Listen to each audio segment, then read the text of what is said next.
జిల్లా విషయం కూడా నా దృష్టిలో ఉంది. వీలైన తొందరలో నిర్ణయం చేస్తాం. ఎందుకంటే చెప్తారా అంటే రాష్ట్రంలో ఇంకా కొన్ని రిక్వెస్ట్లు ఉన్నాయి. అవన్నీ కూడా దృష్టిలో పెట్టుకొని కందుకూరులో మీరు అడిగిన సమస్య, సభపైన సమస్య ఏం చేయాలో తొందరలో నిర్ణయం చేస్తామని చెప్పి కూడా మీకు హామీ ఇస్తూ, నాకు అన్ని జ్ఞాపకం ఉన్నాయి. నేను కందుకూరుకు వచ్చినప్పుడు, నేను మీటింగ్ పెట్టినప్పుడు ఆ రోజు జరిగిన సంఘటన కూడా నాకు జ్ఞాపకం ఉంది. పోలీసులు పూర్తిగా చేతులు ఎత్తేస్తే క్యాంపెయిన్ జరిగి 7 మంది చనిపోయారు. అవి కూడా నా దృష్టిలో ఉన్నాయి. అవన్నీ కూడా ఏ విధంగా చేయాలో చేస్తాం.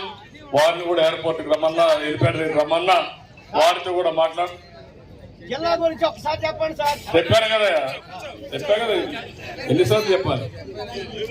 నువ్వు మరీ తెలియదు, చాలా కష్టాలు వస్తాయి.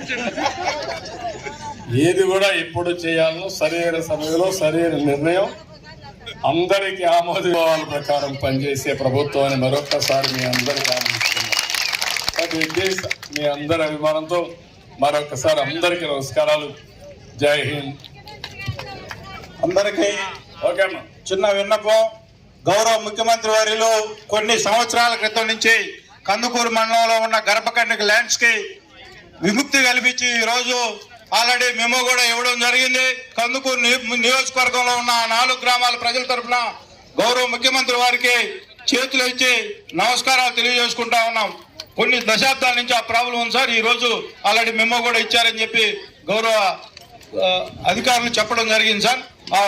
ఆ గ్రామ రైతుల పట్ల మీకు ఉన్న రైతు బిడ్డగా మీ అందరికీ ఈ రోజు చేసిన పేరు మర్చిపోరని చెప్పి సందర్భం తెలియజేస్తున్నాం.